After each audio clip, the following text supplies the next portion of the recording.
Hey, what's up, everybody? Welcome to another episode of Live here on Keystroke Medium. I am Josh Hayes, and today, Chuck Manley, Scott Moon, and probably Steve Beaulieu is going to be joining the conversation here pretty soon. But unlike Steve, he is now experiencing what I like to call Scott syndrome, and his computer is not allowing him to do what he wants to do. And so I blame that on Scott and Skynet. But hopefully Steve will join us soon. The people that are here with us in the live chat, welcome Bart of Today and Lauren Moore and Rick Partlow. And, well, there's some other people watching, but I don't see them in the live chat.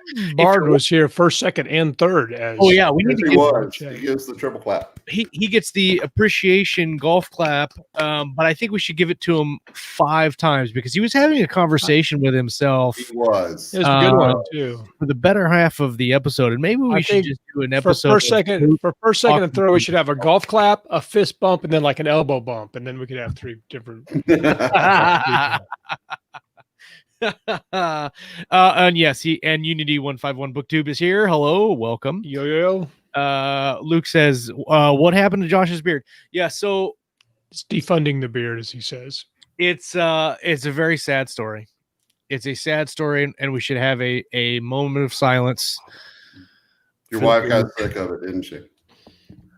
I went to trim it and accidentally trimmed one side too short. And so instead of having one side regular and the other side too short, bzz, there you go. And now I look like a pretty sad 5-year-old boy with facial hair and except not at all. Except not at all. They're completely different. Except like slightly larger. Horrible analogy. Welcome. Better driving skills. Yeah, in the live chat. Yeah, and to answer a question, yes, my wife actually likes this look better, but I hate it. So, and we don't really care about it. You should just do half and half, then you could just make everybody happy. Yeah, my wife forbids me from shaving this. Yeah. I've had it since we were dating, and I shaved it one time, and I thought it would be like surprise, and she's like, "Don't ever do that again." Right. Once you get used to something. I remember the first time my dad shaved his beard, I was like, "Who is that guy?" Speaking of beards, what? Yeah. Who's this guy? I had a dream that and he's armed. I don't know if we can have that. We can't I had a dream that I shaved off my beard last night, and it was the worst experience of my life. You dreamed you were Josh? I'm not exactly. Why would that be the worst experience? Never mind. You know what? This is totally random and off topic, but I just realized Steve looks almost exactly like one of my Elder Scrolls Online characters. Well, we tend to make our video game. Yeah, we tend to make our video game characters very good looking. Yeah, so that's what I heard. The way that we want to look in real life. Yeah. Which is why I always play a night elf female. You guys might not have noticed this, but we had R.A. Salvatore on the writer's journey last Thursday. Who's that guy? Most importantly about that show, I've never seen Steve fanboy out so much, dude. That's as he did during that episode, which was cool because I probably would have been like 10 times worse if we'd had Sanderson on the show. But also that show alone was the most viewed live show we've ever had on the channel. Oh, that guy's got millions of followers, I'm sure. Oh yeah. Well, yeah. It was because Jamie Castle was on there. What is wrong with you? I was actually just going to say it's probably because of the team. Lauren and Kayleen have been doing that show for almost 2 seasons now. And they get the quality of guests that they have. They get awesome guests. Really just blow our show. We wouldn't even have to do our show, and they just carry the channel. Like I don't. Yeah, you're right. 196 live viewers at one time they had during the show, and it was amazing. Amazing. So hats off to Lauren, Kayleen, and Steve for their awesome work during the show. Speaking of which, our coffee is almost done. We have the labels done. They have been mailed or shipped to our coffee packager, and they're going to be ready to go here in hopefully a week. Our website's almost done, and then I am going to get the first bag and I will open it live on the show, and then it'll be available to sell. I love how he says that, like, yeah, whatever, I'll fucking do it. Yeah. Hey, you know what was really amazing was Really? that R.A. Salvatore, the live stream numbers were higher than Joe Biden's live streams. Ah! Oh, wait. Sorry. Can't I confirm. had to do it. Oh, look, even That's Devin, not a political comment. It's just a joke. That's right. Devin Force said, I lost my beard when I revived a spousal. When I think he means received. received a spousal ultimatum. This guy writes books.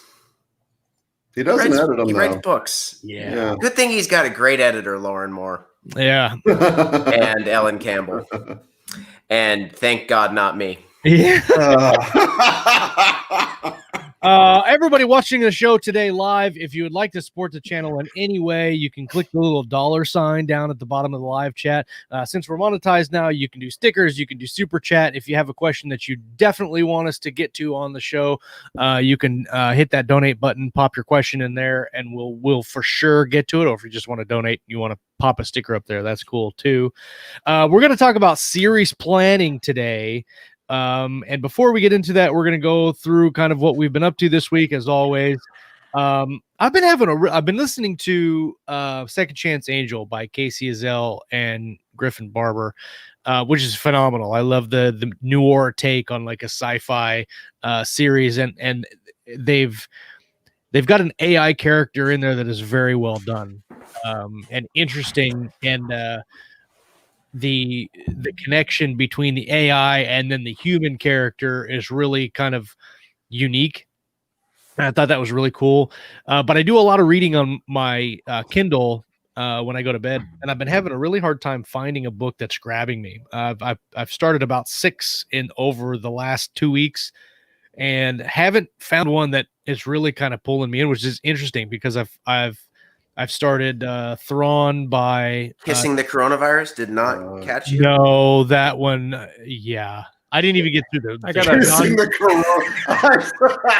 got a I saw nonfiction that. title for you. You can read How Shaving My Beard Changed My Life. I'll send it over to you. Oh, I can't even look at myself. I just don't even want to look at myself. Now you know how we feel. Bye. But anyway, you were saying Casey's up. So I'm trying to figure AI out interaction. I'm trying to find a good book to actually read, and I read very slowly. But I've just had a hard time finding something. I don't know what it is. I've gone through 6 or 7 books probably and haven't found What it. about audiobooks? Well, that's what I'm listening to. Last Chance Angel, or Second Chance Angel rather, and it's really good. I've got a couple other audiobooks lined up. Like I've got this story about this Medal of Honor winner that I just picked up that I'm really, really excited to listen to, and I can't remember what it's called. I think it's let me look it up real quick. Did you listen to Fortitude by Dan Crenshaw yet? I have not, but it's on my list. House to House is the one that I just picked up. David Bellavia, who got the Medal of Honor, and I've got that one lined up next. And I've been listening to Story by Robert McKee for screenwriting. Yeah, that's ridiculously awesome. Yeah. He's really intense, though. Yes, Yeah, super he's intense. hardcore. And I He's wonder if hardcore. actually reading it in person, like reading it as a book instead of listening to it, because he's doing some examples of the screenwriting process, and it's very it's kind of hard to follow on audio. Yeah, I listened to it, but I think I have the paperback someplace too. But anyway, that's up. I've been doing a lot of work on the Tranquility edits on book 1. Doing some rewrites on some of the chapters. Talked with Devin this morning about some ideas for book 2. So hopefully we'll be rolling along with that pretty soon. I played around with some more screenwriting this week, just kind of messing around with the learning how to actually do the writing, because it's different than writing a novel. But it's good to kind of flex your muscles in different areas. I'm trying to think what else I've been doing. I redid the bathroom yesterday. That was fun. Tearing out Tile. the tile backsplash, and in the process I ripped out some of the drywall, and so then that turned it from like a couple hour project to an all day project, and I made 2 trips to Lowe's and That's usually how my projects go. But other than that, not a whole lot for me on my end. What about you, Steve? I'm going to try to touch on everything you did. I tried to fix my toilet. Okay. It was a disaster. I write books and do graphic arts and do the things that I do because I'm not very good with my hands. I took 4 trips to Lowe's. Getting paid by the trip. And I further broke the toilet only to find out that I actually had everything that I needed to fix the toilet at my house next to the toilet the entire time. Nice. It was brutal. Okay. So nice. It was awful, man. So that said, I announced recently that we did get Roger Clark as our narrator for the Weird Western, which is the dude that plays Arthur Morgan on Red Dead Redemption 2. So I've been listening to another book that he did I'm really enjoying it. It's a weird Western, but there's literally no weird factors so far. I'm not quite sure. It's just a Western where the guy has a metal leg. I haven't seen any actual evidence of there being anything weird, though I'm holding my judgment until the end. Nonetheless, it's still very well written and enjoyable. So that's kind of where I've been at reading, listening wise. Still going through the process of getting my kids, getting used to my kids being back in school after such a long hiatus. Yep. The homework factor is a challenge because Oliver's in first grade now. We never had any homework really in kindergarten, especially since he only finished half a year of kindergarten before we started kissing the coronavirus. So, make it out. Just trying to get it all figured out, man. It's different.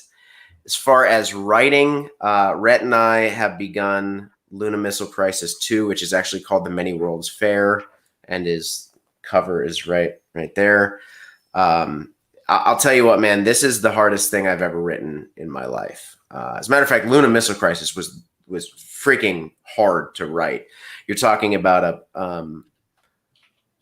sci-fi modern story, right, with real things that also took place in the 60s with a bunch of historic characters that we had to try to make real to life. I mean, it was just so freaking hard to write, and then we were stupid enough to give ourselves a sequel. So, that's the process I'm in right now, and it's trying.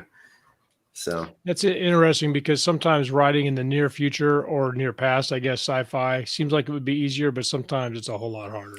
The elements of like it's the 60s, but we also have to take into account what the alien technology has allowed for in addition to 60s technology, like but still make it feel like it's in the past. And then, like I said, make all those historic characters, Richard Nixon, JFK, all of those characters that were involved, make them feel real. One thing I've noticed that like alternate history or past history period pieces sometimes fail in is just making it feel like that era the whole time. Right. And so it's been a real challenge to just make sure people feel like they're in the 60s the whole time, but there's also this crazy technology that exists. And what would it look like if the alien technology was used in the 60s without knowledge of future tech, right? Like there's no iPads, so we don't know how to make that alien technology work in anything other than, well, we have a holographic television now. That's right. You know what I mean? Like there's all those challenges. But your characters probably wouldn't be screen swiping stuff. Exactly. There's none of that. Just nobody knows what that is. And the aliens just live in the water. So like they didn't go the direction that we would expect them to go because they got bombarded with something brand new. So it's just challenging, awesome. But it's fun, man. It sounds fantastic. Cool. What about you, Chuck? Man. Oh, this week has been weird. I missed last week's show because my father-in-law passed, so I was out of town. Yeah, I was out of town for a few days for that, and then didn't get a lot of writing done for those 3 days. And then since we've been home, my wife's kind of getting used to the new normal, and so for her therapy is projects. So I had to spend a couple of days remodeling my laundry room, hanging cabinets and shelves and all kinds of fun Did you shit have like to that. rip out the backsplash in your bathroom? I had to tear out some old cabinets to rearrange new cabinets and move stuff around, which to me is still amazing because it's not that big a room. But anyway, I have been, but since I've been home though, I've been getting up early, getting words in on Jack Dark 2, which is actually kind of apropos to today's topic because like that whole thing is done in my head. I just have to, it's just finding time to get it on paper. Right. But so we've been dealing with all that. Kids are on fall break now, so they're home. Isn't it crazy what? they just started school and now they're on break? I know. Well, we did get word though, after Christmas break, they're going back to 5 days a week instead of 3 days a week. Oh, so yeah. But I have been listening to the most recent Dresden Files books on audio. That's what's been getting me through it.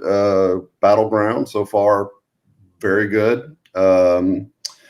And I've been reading some mystery stuff, just like private investigator type mysteries from, authors I don't really know. And when I get a chance, but yeah, mostly it's just been live stuff this week and getting words in where I can.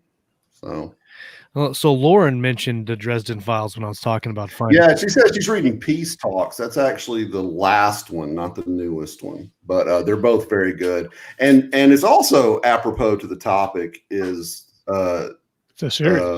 Butcher actually had all of this planned out. He actually planned out 21 books. So after Battleground, there's a trilogy that's going to wrap up the Dresden Files completely. So he, the first book, and I know that it's been a while since he's published the first book. Yeah, I didn't find it super compelling. All right, hold on. Did you listen to it or read really it? get rolling with book 3? I think it's book called 3. Grave Rights. Okay, or something like that. Grave Peril. Okay, so book Grave 1. Peril, that was it. I've said this a million times. I'm sorry, I'll say it again. So James Marsters becomes the greatest narrator of all time. Awesome. His first 2 books, he hates them with a passion, and he forced them. The producers, the reader, or James Marsters, the reader. So James Marsters is Spike from Buffy, right? Like he's and he reads freaking the amazing. Amazing. He is fantastic. But those first few books, there's so much mouth noise. There's like papers rustling. There's him getting used to being a narrator and a producer who didn't ever really give him any feedback. Yeah. So by book 3, he starts to get things under control. By the end, I mean, like he is freaking Harry Dresden. Yeah, he's so good. It's insane. There was one book called Ghost Story that he wasn't available for, so they got Glover, Michael Glover, I don't know, another famous actor to do it. And there was such an uproar because Marsters didn't do it that they actually re-recorded it with Marsters. Really? And I've heard both, and it was the dumbest move they've ever made in their lives to even try to use someone else. Someone other than Marsters. I agree with that. I mean, Glover did a fine job in his own right, but it wasn't Dresden. See, I made the mistake.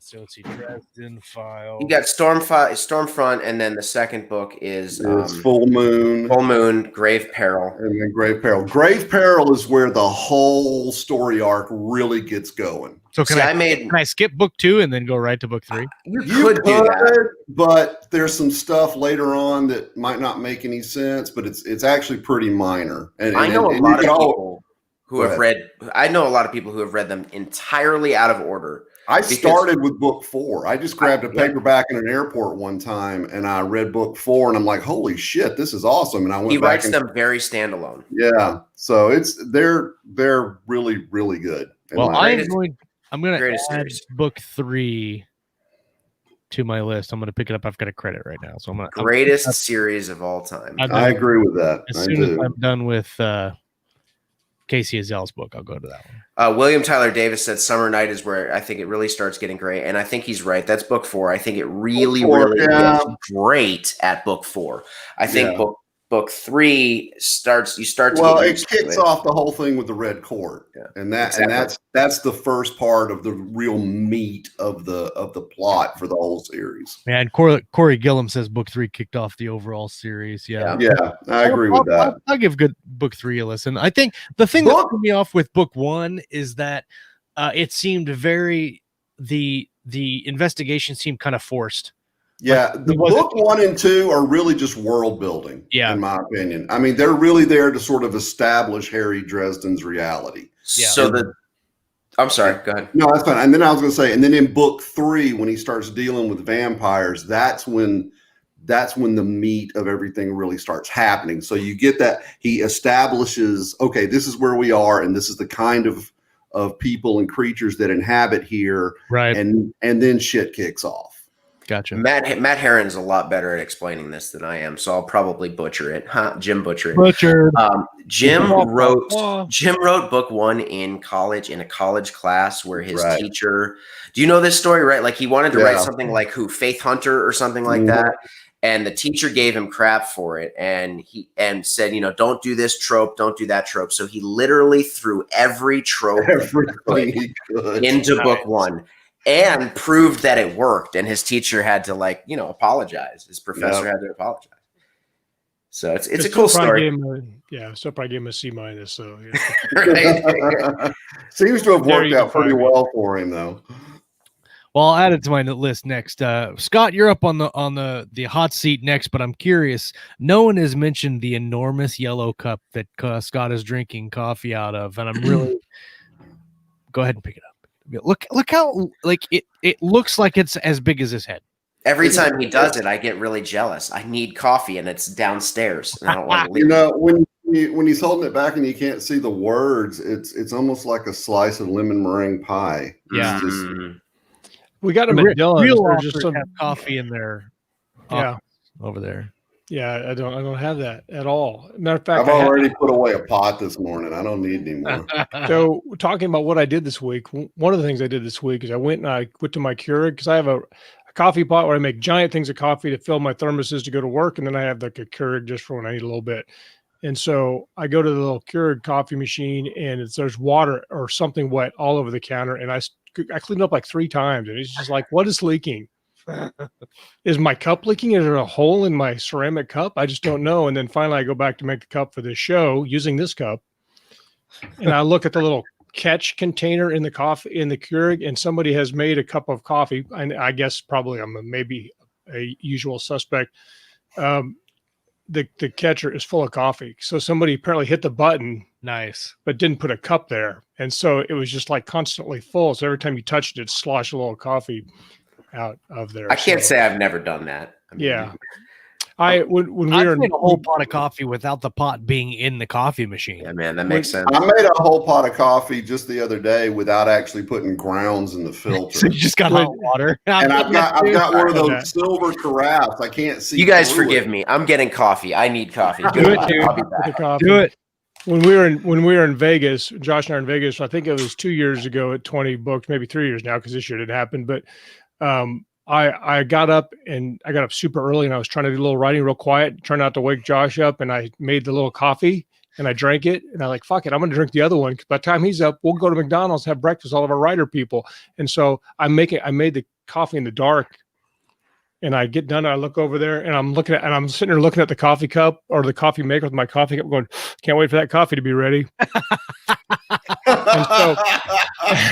and so I turned the light on, or used my phone light, and I have, of course, made coffee without a cup. Well, there's like a tray, a big plastic tray underneath there, right? And so I'm like, well, I'm in Vegas. What could possibly be on this tray that I wouldn't want to put in my coffee? So I was like, fuck it. So I take the tray and I pour the coffee into my cup off the little plastic tray on the Sam's Town hotel thing, and then I drank it, and I survived. Nice.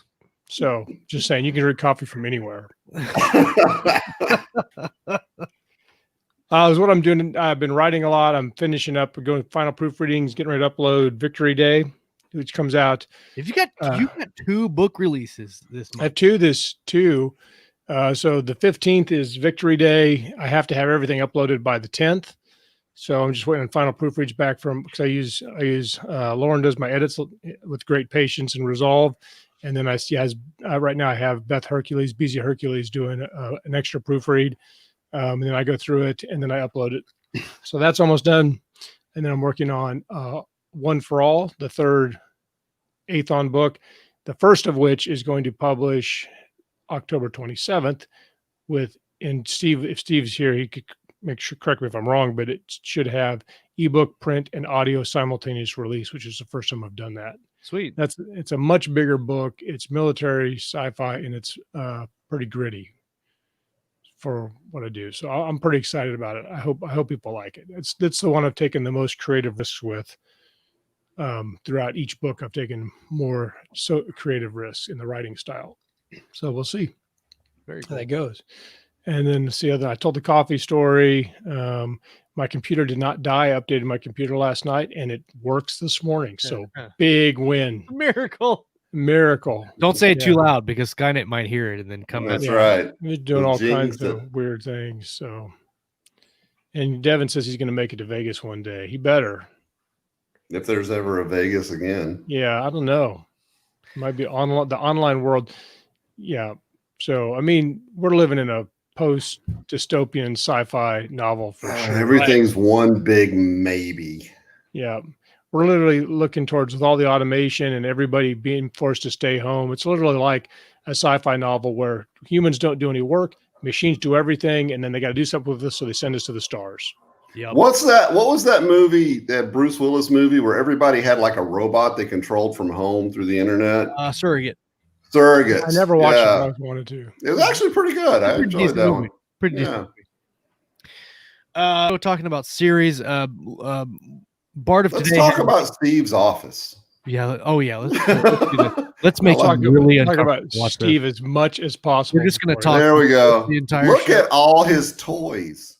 Yeah. Welcome to this episode of Steve's Toys. In Steve's defense, they're collectibles and dolls. Toys. I actually got the same Baby Yoda. Check this out. We've got the same. And then look right down there on the right by the and there's like, I see like 2 coffee cups. At least 2. Is that a lunchbox right there down by his chair? It looks like a Gremlin's lunchbox. Probably that's old school, man. Probably the most valuable thing in the room is a Gremlin's lunchbox, like a $15,000 collectible. Horrible to say. His house will burn down. Be running there. Get the lunchbox. Get the lunchbox. I just want to say that I gave him the idea for the posters because I've got all mine. Yes. I'm taking credit for that. Mine are actually on my wall, just up out of camera. But anyway, yeah. So let's plot a series. Let's plan a series. So we're talking about story a lot this year, and one of the things that I've been doing here in Tranquility is planning out a series, and then coming up. Oh, there he is. Shh. Probably quiet when he comes back. Just look away awkwardly. Don't talk about his toys. So many toys. Just everybody look at Steve. Hey, look at that guy. This is Steve show. Can I just tell my coffee experience? This is unreal, man. Why not? So I go down, right? I make my cup of coffee because I need my coffee, and I get done, and I never put cream in my coffee anymore. I just don't. And I went, you know what I really want is I want some hazelnut creamer in my coffee. So I pull it out and I pour it, and it comes out like literally like a blanket is coming out of. So I had to throw away that cup of coffee. Thank God I do the Keurig thing too, so it's easy enough. Yeah, at least you had a cup in place. Man, that was so disgusting. Ugh. That'll teach you good stuff in your coffee. Right? So, I mean, I just never do it. Let's see. Dean Floyd's in the chat now. What's up, Dean? Hey, Brian Mansure. How are you? Bri. Devin Ford is in the chat too. We have 2 Englishmen. Maybe we should talk with. No, we should not. Yeah, keep going. Really shouldn't. Stuck with that. William Tyler Davis is in the chat. Hello, and Kayleen Williams is here. Welcome everybody in the live chat. And then Mar, I don't know that I've seen comment on the show before, but welcome Mar to the show. And she says the Divine Dungeon is probably Dakota Kraut's main series. Oh, she mentioned Dakota Kraut earlier when I was talking about book. Yep. Who's that? and she says the It's a Divine Dungeon is huge- Dakota Kraut's main series. The one I read recently isn't in that series. It's Full Murder Hobo, which is nothing like the title would imply. That's awesome. I think I'll Steve check could that be on the cover of Full Murder Hobo. Right Oh, yeah, now. for Full sure. much murder should be. hobo. That beard. Yeah, 100%. So I want to talk. We're I like talking the about word series, talking about doing different things in series, planning them, blah blah blah. Barter today, right at the beginning of the show, had a couple things he wanted to say or that he was doing in his series, and maybe we should talk about a little bit before I lose them in the stream of chat that's going on. So he says, so I have this gimmick. I thought about doing a monologue at the beginning of every book in the series. At first, the reader doesn't know who this mystery person is, but as the series progresses, the reader begins to realize that the antagonist that it's the antagonist describing what he's doing and planning and showing who he is and his motivations, similar to what Branson in Mistborn, except not every chapter. So I have feelings about this because I think if you do it correctly, it really does help the story. But if you do it wrong, it can really just ruin it and pull the reader out. Especially if you're doing it only one book at a time. That suggests that you are going to have read through your series, and I would not, in my experience, I would not put anything in book one that would require a reader to read the entire series to understand, because it's just a lot of you're asking a lot of the reader, and then you're banking on them reading through, and if they don't read through, it's just a gimmick that they didn't like, and so you'll get a lot of, I think you'll get a lot of negative feedback on that. So concept one of planning a series is make each book relatively self-contained, but still in the series. Well, you want to have interesting. You have interesting things in the book, right? You have interesting things that you want to do and can spread through the series, but you don't want to hinge critical things on read through. You want to be able to make sure that people are reading through just for the sake of reading through and not figuring out the one thing that you have in there. Right. So let's break that down a little bit. Thoughts, Steve, you go. Well, Scott was going to say something. I was going to say, I mean, maybe we should get organized and let's just kind of start at the beginning. We're going to plan the series. What's first? Well, if I am responding to Josh before we do that, go ahead. I think that I hear this a lot from people who submit books. There's these authors with grandiose plans, and Bard, I'm not putting this on you by any means, but I will say it for sake of it. It's like the grandiose plans, and they're usually epic fantasy. And I get this story from the author about how, by book 7, people are going to be mind blown by what happens. Listen, I'm here to tell you guys, indie writing is not like this. No. You are lucky if somebody goes from book 1 to book 2. Lucky. Yeah. The read through on series. As a matter of fact, you guys have seen, Audible Premium Plus. Now they're doing these free books and stuff. One of the reasons they're doing that is because the read through on series from book 1 to book 2 is so tremendously low that there's hardly a point of them producing more than book 1 anymore. We're talking about, yes, Brandon Sanderson gets 80-90% read through, but the typical indie book gets about 20 to 25 to 30% read through. So now, and that's from book 1 to book 2. So if you're talking about going from book 1 to book 3, you're talking about 10% of the people who read book 1 are going to read book 3, and it has nothing to do with whether or not you wrote a good book. It has to do with the fact that there are so many books out there that by the time they're done reading your book 1, they've already read 4 more book 1s before your book 2 comes out, and they're like, well, I got enough out of that. I'm good to go on from your series. But do you think, as far on the very briefly on the topic of read through, you'll see a big drop from book 1 to book 2, and then, but if you get, I've had several people tell me if a reader gets to book 3 or book 4, they're probably going the distance. Oh, for sure. But definitely from book 1 being 100% to book 3, you're still, even in a good read through book, you're still talking about maybe 50% of readers. Right. Oh yeah. That would be outstanding for most. Yeah. So for you to like put out book 1 with something that somebody doesn't have all the information until book 3, you're probably just going to get trash reviews because people don't want to Right. have to move on. They actually see it as a gimmick where they, like, I see the reviews all the time on people's books, like, don't force me to buy your next book. Right. Right. That's not a good marketing tactic. Well, and I think, you know, we mentioned what Brandon Sanderson did in Mistborn and having that mystery. He contained it to the first book, and then the twist that you get in those, I don't even know what you would call them. Interludes. Well, they're not really interludes. They're just like there's something that happens at the beginning of the True. chapter. Yeah. Like quotes or whatever. Yeah. What is it called? Is it epigraph? Epigraphs might be a good word for it. I'm not sure what it is, but those things build that story. Book one, it builds that the background for that, and then there's a twist that happens in it, and then another twist that happens later, and so everything that you read in those lines at the beginning of each chapter matters to really only that book. I mean, yeah, it matters to the whole series, but it only matters to that book.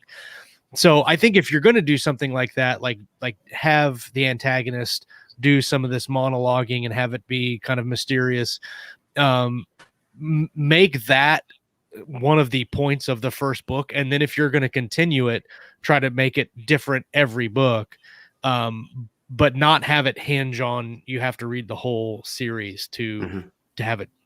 Really, and if you're going to do it, I mean, if you absolutely give it your all and make it freaking brilliant every time, then you can get away with a lot. Right. And there's even stuff that we're doing in Tranquility where we've changed kind of the structure of originally we had some flashbacks planned. I like flashbacks better than flashbacks. And then we took all that out and then did kind of what Berta today is saying about doing these chapter one things or chapter heading deals. But now I'm about 25 chapters in, and I've only got 4 of them actually have those things. And so it might just be something where we're like, it was great, but I don't know that it's actually going to work through the entire book. So we might have to actually remove it because it might not have the weight that we think it's going to have as we go through. Most times, Rhett and I tell authors, just take those out. They're not helpful. Yeah. They're just not. And you've now stuck yourself in a position where you have to come up with something for every chapter. Yeah. And if you're going to do it, maybe do it sparingly on parts of a book or something like that. Well, like I did it for Strikers War, but I wrote an entire letter. And yours was smart. Mm-hmm. And then broke that letter down into 1 sentence or 2 sentences at the beginning of every chapter. And so by the end, you get the entire letter. And then at the end, you actually get the whole thing in its entirety. But it really wasn't anything that was a twist, or it was just kind of an emotional thing to push readers through the book. Okay, so when we talk about series planning fundamentals 101. So like I'm building a series right now with Devin on Tranquility, and like today we even came up with some stuff that were like, this would be a really cool scene to have in this book. How do we set that up? And so I wanted to talk a little bit about backwards planning when it comes to series, especially like we're talking about doing rapid releases on a lot of books. Scott, you have a lot of experience doing a long running series, well, 2 long running series that you couldn't go back and fix after. You couldn't go back and add stuff into book 1, 2, and 3, like especially in Dark Landing or in The Last Reaper, where you go to 9 books and maybe something that you wanted to set up in book 1 for book 9 you can't do now because they're already published. But now you are doing like 2 almost simultaneous series that you've had the option of writing these books out before they get published. Especially with Brothers in Arms, it's been since all 3 books are technically not available for consumption yet. Right. Well, and that's the thing. Like when you're planning a book, you want to come up with loaded guns at the beginning of the book to use them later on in the book. But I think you want to do the same thing with the series as much as you can without doing like what we've just talked about, like without hinging the entire read through of the series on one thing, setting up things in the early books that are consequential to the story, but then also matter in a larger aspect to the rest of the series. Speaking your planning, Devin says, Josh planning, kill all the characters. Oh yeah, that's true. That is true. Introduce the murder hobo. Devin's all like, he's like, hey, I like this character. Can we do this? And I'm like, yes. and then I go and I kill him. Sorry about that. That's my bad. Brian Venture says that the Buried Goddess saga was only 1 million words. We could want Steve's advice. Hardly seems full. Oh, where'd he go? Oh, no! You pissed him off, Brian. Triggered. You offended him. See what you did, Brian. You ran him off. Oh. And Rick Partlow has a question for Steve, but we'll wait till he comes back. I think the word hobo offended Steve. Actually, Steve responded to that about the box sets. Oh, okay. There he is. He's coming back. Brian made me upset that I left. Yeah, that's what we told him. We laid a guilt trip on him for you, buddy. I meant to close. I tried to pop out the chat so I could talk to people, and I ended up closing everything all at once by accident. Because Rick said you can get some of that money back from your box set or your omnibus, and like I don't ever want to plan on a box set being the only way to sell my books. And if that first book gets bad reviews, nobody's going to really want the box set either. So, well, so I'm curious now that we're talking about setting things up in series. Steve, you've done a couple. Scott, you've done a couple. What are your guys' thoughts on setting up cool things that happen later on in a series in books previous? So my planning of the series is the shortest before I start, so I can go first. But here's basically what I do: is I get a premise, and then I'll write kind of like a couple of paragraph synopsis for each book, and say like an 8-book series, and then maybe come up with 8 book covers, and then I start. But I will outline them as outline each book as I go and stuff. But for me, planning a series, the amount of detail I put into it, because I don't know even the characters' names when I first start, so it's pointless for me to plot all the way to book 8. But I should know what book 8's about. Like by book 8, they're going to reach the home world and have the grand battle, or something, and I can flesh it out a little bit more and change it. But that's my main thing is like a synopsis, maybe even a 1-page synopsis for each book in the series, right, before you start planning the first book in more detail, and have book covers, because book covers make me want to write more. I'm with you. 10 of these are unreleased. I have. That's not true. Yeah.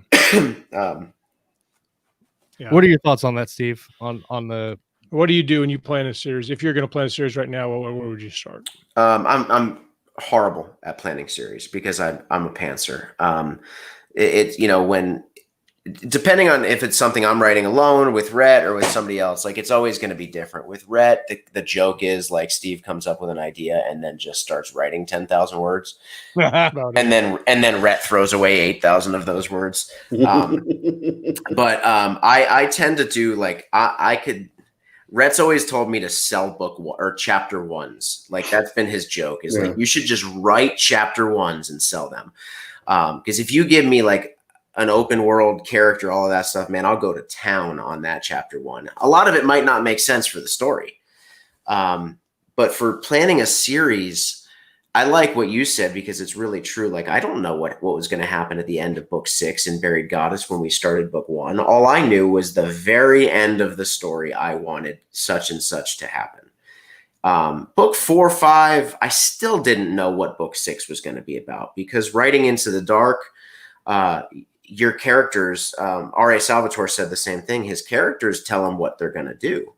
And he said he looked back at his notes for book 2 of God, I can't remember which series it was, but he said, "Is he a full-flown pantser?" He's a pantser. He's just he's like us, right? He's like us that make those statements all the time. And I was very impressed to hear that. Not that it is better or worse, but just like I had no idea that a dude could write so many books pantsing like that. What's crazy about that is he knows so much about his world. Like when you guys were talking and somebody would mention something about his world, he'd go, and this is that scene where these people talked about this and that. Yeah. Like, I think if you're going to be an effective pantser, as effective as he is, you have to. You got to be able to carry all that crap in your head. Well, you can do lots of rereads through. If you're a pantser, you do lots of work that doesn't seem efficient on the front end. Like when I'm pantsing more than I'm plotting, 'cause I go back and forth, I wind up like, I'm not sure what to do with this. I guess I'll read from the beginning. And so like a book that I've mostly pants, I've probably read it like 50 times. Whereas a book that I've strictly outlined, I've only read it like 10 times. See, I do what I've called onioning for years, right? Like, so I write the chapter and then I go back to the beginning of the chapter and I put a new layer in, and then I go back and I put a new layer in, and I'll very rarely go back to the very beginning of the book. But somebody asked, do you read the first book? I had this weird opportunity to listen to my books while I was writing the next book in series. Mm-hmm. And that really, really helped me to hear Luke Daniels reading to me the story. And then I would just take notes. And with Ray Porter on Lunar Missile Crisis, I have this long, giant, massive list of notes because I didn't even remember who we killed. We rewrote that book twice. I had no idea who was still alive. And Rhett and I got into an argument about one of our characters. And he's like, no, we killed him. I'm like, no, we didn't. I wouldn't have killed him. He's like, well, I killed him. I'm like, oh, great. He's dead now. My plan for book 2 out the window. I'm going to do that for one of our books. See if Kevin's character will. I don't know why that makes me so happy. So anyway, that's I don't know if I responded, but that's my response. Yeah. So your plan is no plan, basically what we're saying here. I just know the end, and the end of Barry Goddess Saga. I fought it for 5 books. And the 6th book, I started writing it differently from how I planned it. And Rhett said, what are we doing? And I rolled a D20 and I said, no, you're right. And we went back to the original plan, and it was the best move I think we could have made. So for Chuck, on yours, you have the Master of Hounds series, and then you have Brace Cordova and Jack Dark. Has your series planning changed since you've done the 3, or do you what do you do? Well, you kind of bounce in between the books. Well, the first thing I did was the Paragons trilogy. Yeah. Awakened, Conduit, and Unveiled. With me, the first thing is when you say series to me, I don't think 20 books in this world with these characters. I think 3 to 5 books covering this story arc in this world with these story characters. Arc is very important. Now, you could do 3 to 5 more books in that same setting with those same characters, but the story arc would be different. Okay.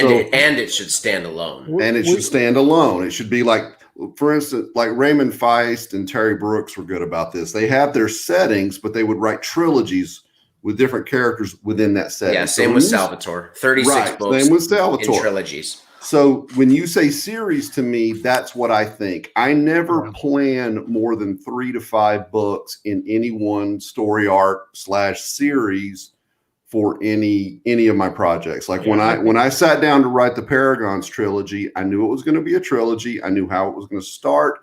I knew where it was going to end.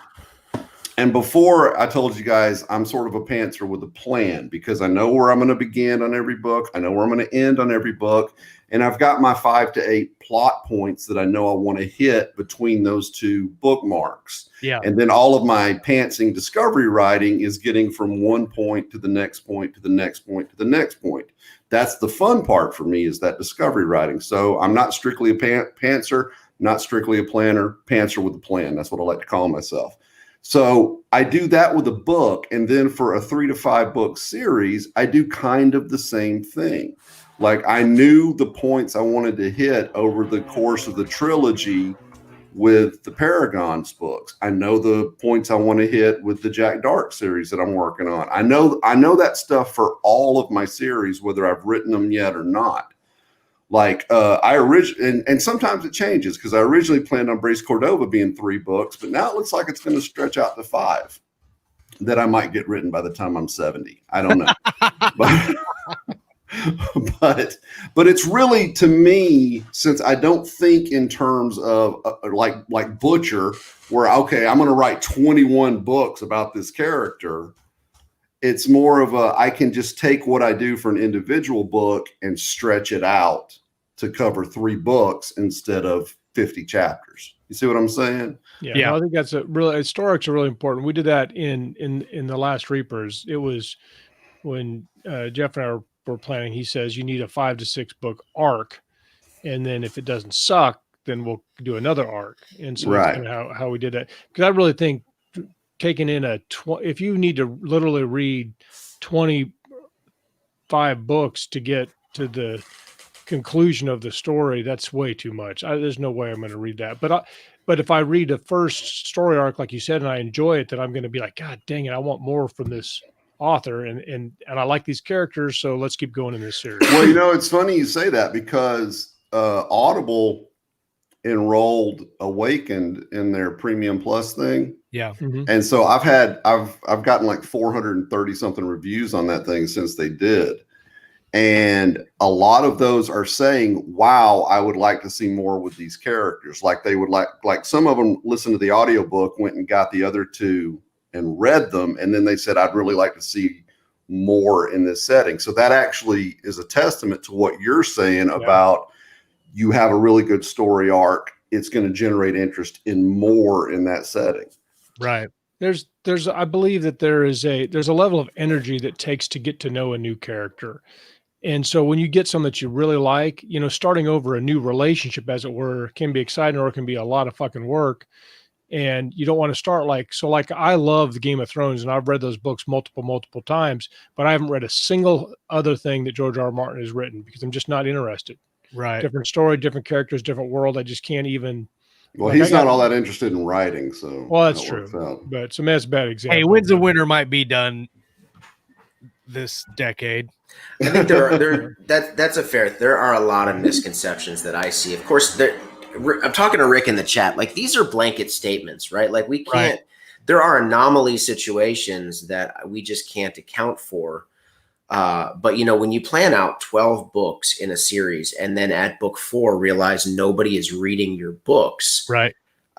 It becomes very discouraging. And then you got to go, okay, but what about the 700 people that are reading it that want to finish this series? Now they're going to trash me and maybe not read my next books. And like, there's all these things to take into consideration when you can smartly plan 3 books that close up something, and then go, if it's doing well, let's keep going.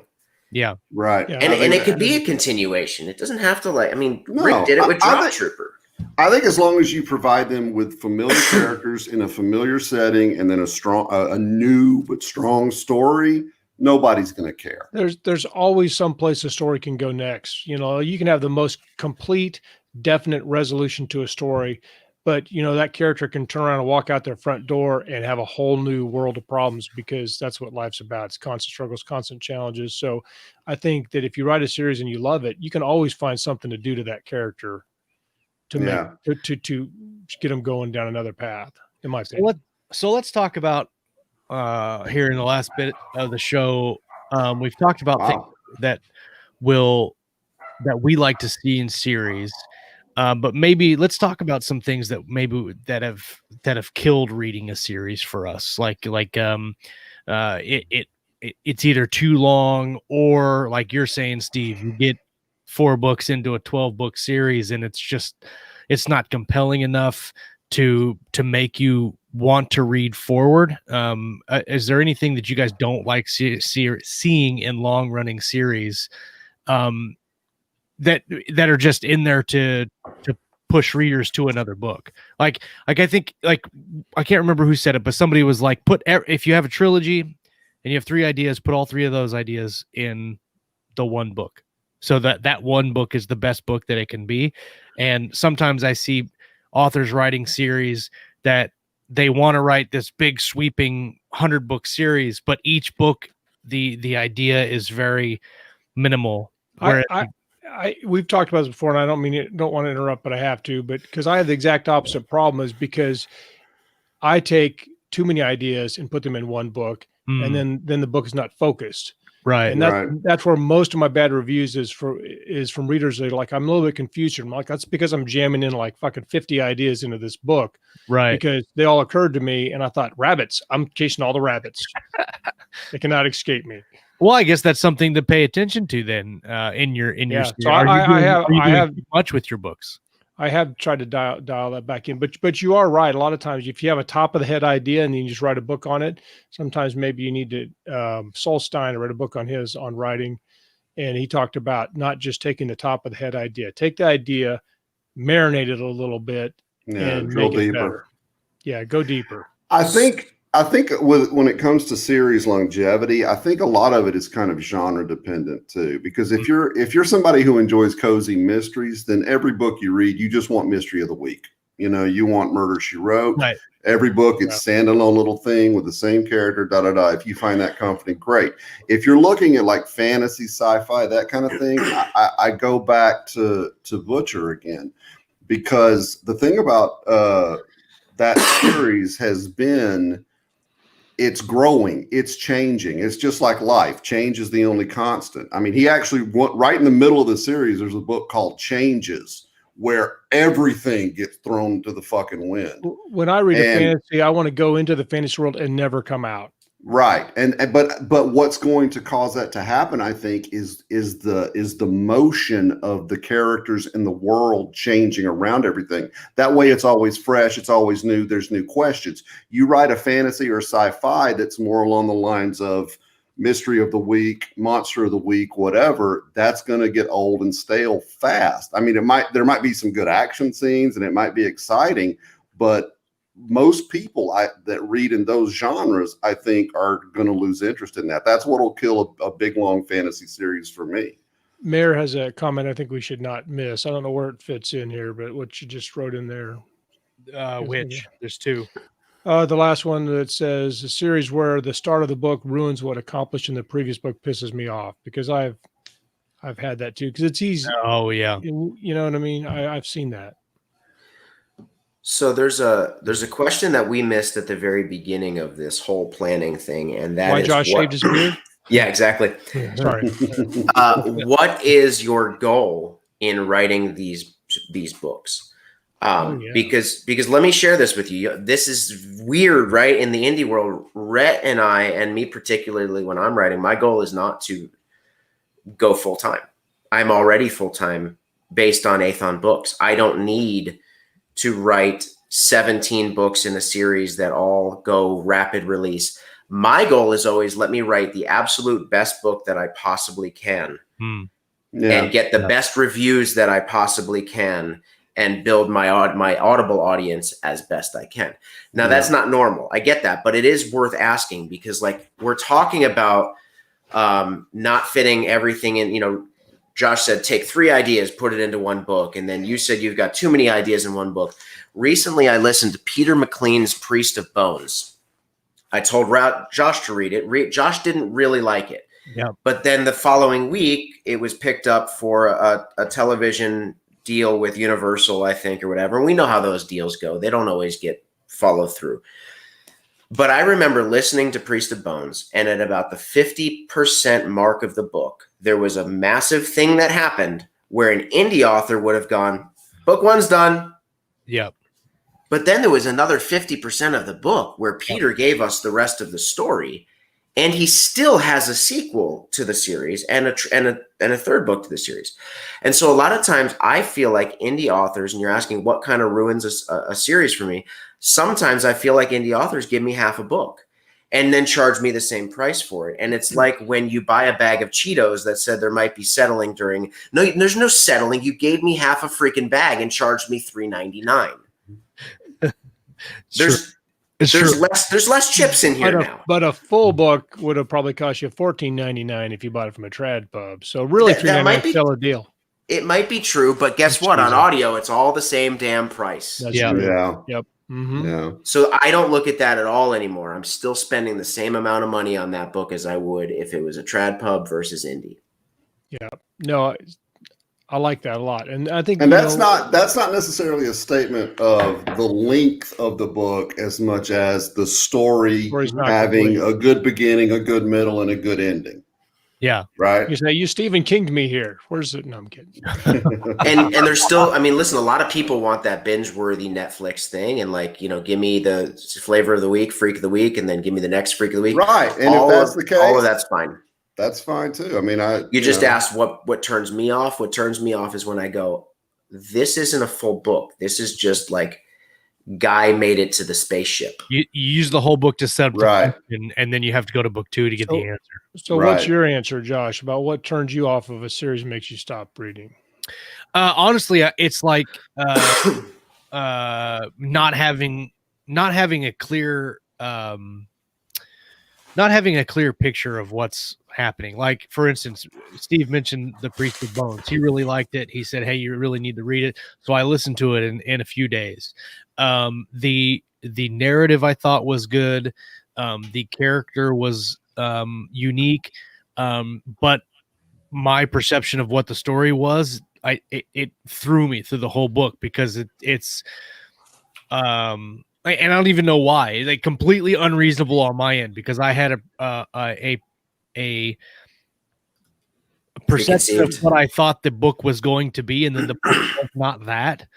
And I felt like there was nothing really happened. I mean, a lot of things happen in the book, and there's a lot of different levels of conspiracy and different things that are happening, and building kind of a magic system that we don't really know anything about. A lot of things happen in the book, but for me overall, I didn't see that anything happened. It was, to me, it was like a slice of life of this dude. And it's kind of like when I talk about the First Law, where the First Law, everybody loves the First Law and they have good characters, but I didn't get a lot of, they were super light on plot. And I like books that have really engaging plots. And so that, for me personally, if your plot is not engaging enough, and it's just like a Stephen King Wolves of the Kala book, like I'll just that. See, I was very engaged by the plot in First Law, but when you break it down, it makes a lot more sense. And we were talking about it in private, but what you found lacking in it, and I never noticed any of that. But maybe I'm a cheap date. Yeah, character to me is more important than plot, way more important. And Priest of Bones was Peaky Blinders with swords and knives.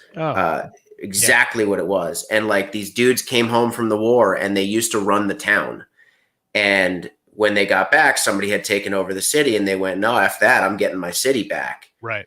And it became just like, the 5 Gangs of New York or whatever kind of thing. Yeah. And what very character driven. What normally knocks me out of a series is even simpler, is that I will read book 1, book 2, book however many, and then the next one's not there or something, and then I read something else. Or I read the first book and then somebody recommends Priest of Bones, and I go read Priest of Bones, and then I don't finish, the other series. But for me, it's very much, even if I like it, a lot of times I have a hard time coming back. Now, if I really love it, then I will just power through and push all distractions aside. But that only happens to me about literally once a year. Like, I haven't read a book 2 since Dresden, literally. It's tough. And I've only read Dresden book 1, and I now want to read the rest of the series because you guys are raving about it. Yeah, I mean, it's just with the indie market being what it is, and then like TradPub, both of them, both the markets being what they are. Like, TradPub puts out a book every 3 years, indie puts out a book every week or so, and you're jumping between so many things. If you don't absolutely love 100% of the book, characters, plot, and everything else, the read through to another book just because you don't have anything else to read, like, that doesn't exist anymore. Yeah, right? That's not a thing. There's always options. Yeah. So, okay, with that in mind, and I know we're running over here, but I want to throw this question out there. With all of that in mind, and the let's call it resilience readers have to continuing in a series, is that an argument for or against dropping a series all at once? Like, if you write a trilogy, writing the whole thing and then dropping it all at once? I think so. And I can tell you from my experience with Valor, and then watching other series do differently, like Rick's Drop Trooper series, Scott's Reaper series, even the Buried Goddess saga. If you can keep the readers reading with your books, that is going to help your series. Because with Valor, I launched Valor and I didn't have book 2 done. It took me 3 months to get book 2 out, and then 6 more months to get book 3 out. And you can see the drastic fall off after book 1 because book 2 wasn't ready. I think that's strictly because they got distracted during those 6 months. And they are good books. They're very good books. Yeah, they're fantastic. And so that's what I mean. Like, it might not be that the book is bad. It just might be that with the indie market being what it is and having so many different available options. So I could have dropped Edge of Valor, and then they finished it, but because book 2 wasn't ready, they went to read something else and liked that series, and were reading through that series as book 2 came out. And they're not going to stop reading through what they're reading to go back to book 2. So really, it's about capturing attention and holding attention At 100%. We have to look at genre and length of book and where the money is coming from to know what direction things go. Like lit RPG, nobody gives a crap if it's quick release at all. Those are the most faithful readers that we've seen. You're going to release a book 2 and it could be a year later and somebody's still going to buy it and read it immediately. Yeah, but that is such a tight niche. Yeah, it is. Military sci-fi, you just got to do it quick. You got to do it quick because there's so much of it. Yeah. And forgive me for saying it this way, all of it is a lot alike.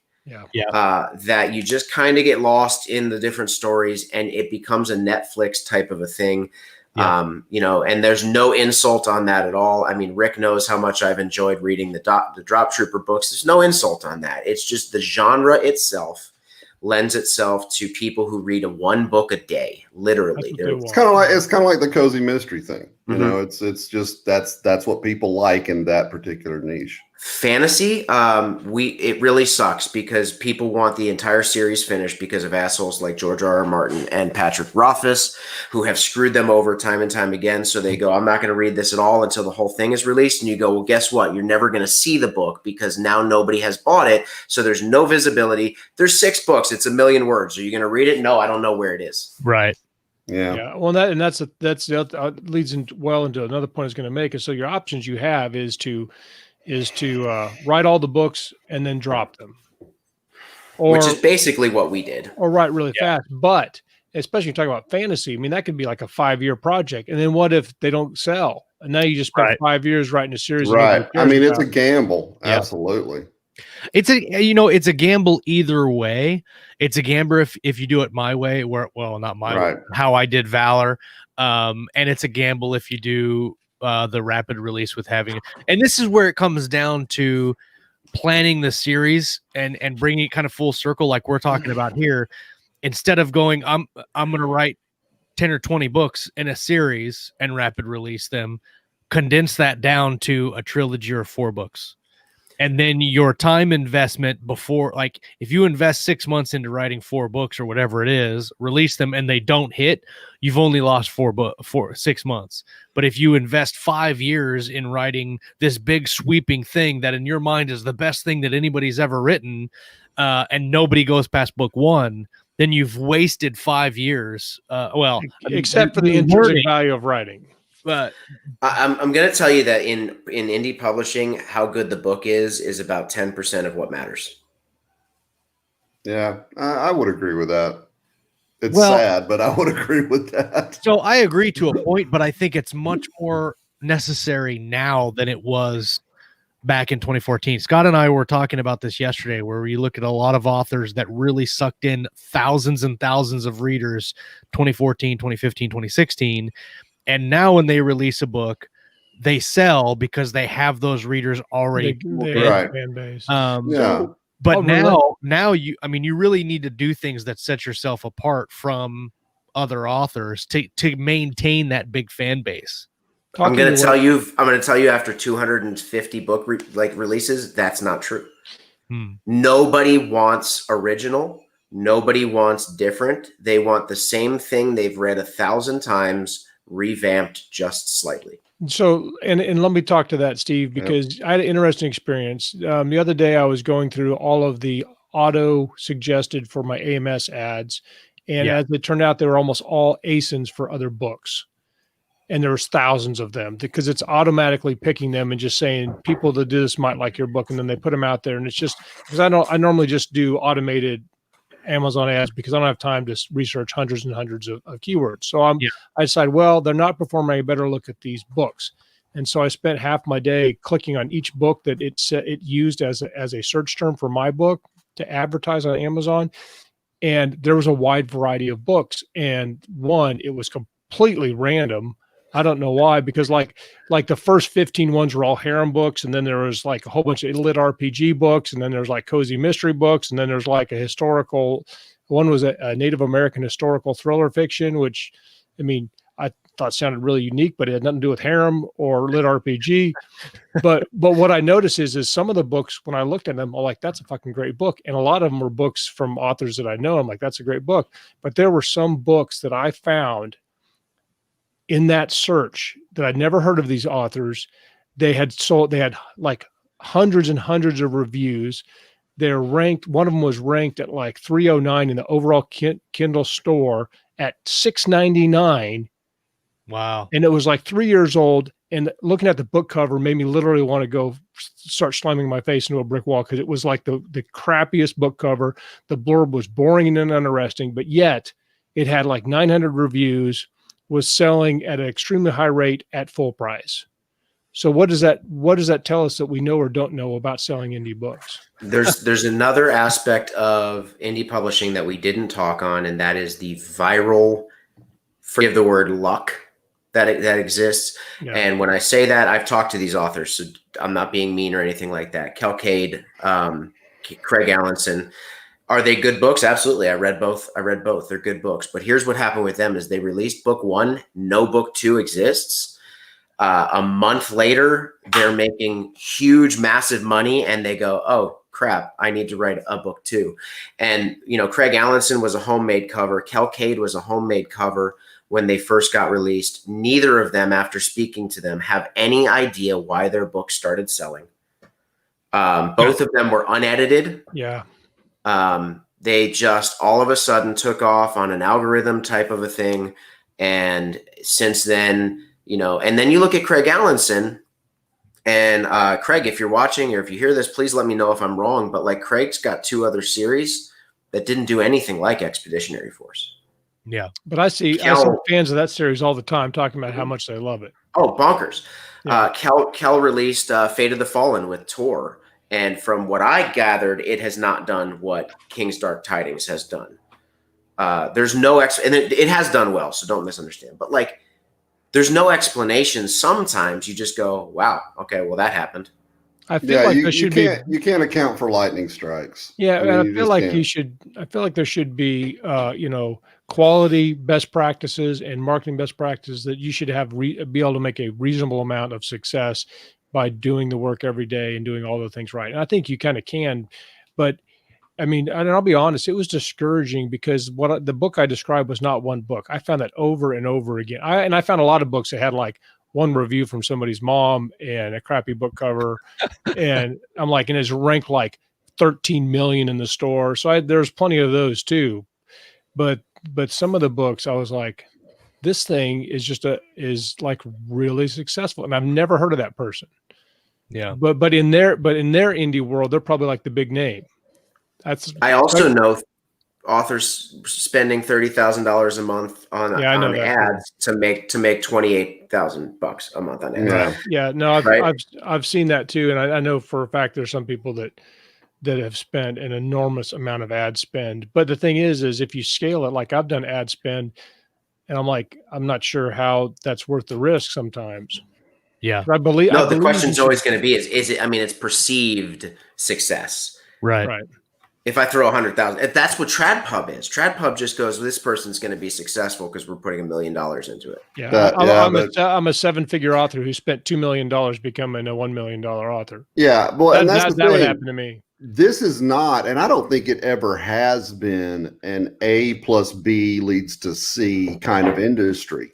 You can do everything right.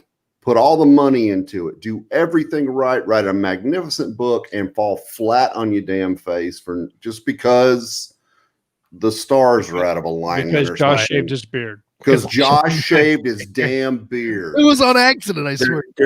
There's also the question, who is releasing this week that is my competitor? That's true. Yeah. We're all friends, but we're all competitors, right? So there's so many things. Right now, TradPub just started spending their millions of dollars on end-of-year ads.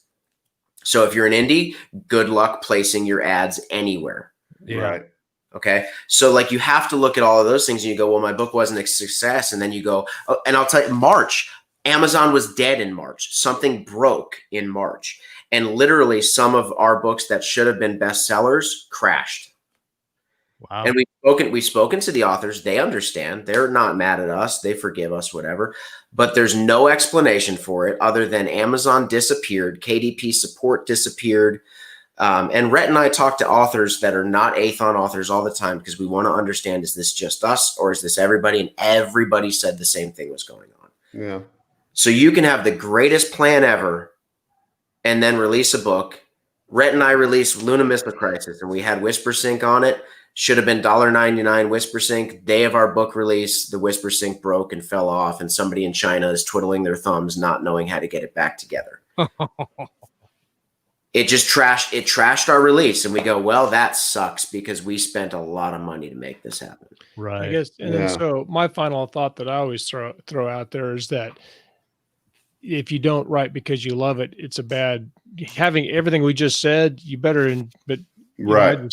I'm always spam with this. Make 6 figures by writing your memoir on Facebook. And now I've started canceling those ads. I'm like, you're not going to make 6 figures by writing your memoir because everybody's got their own memoir. But 99.9% of people are not going to make 6 figures writing books, period. That's true. And so you have to love it and then be willing to do all the work. And I think that if you can, even for me, and Josh and I've talked about this a lot too, is if I can make just a solid living enough to provide for my family writing, that would be a dream come true.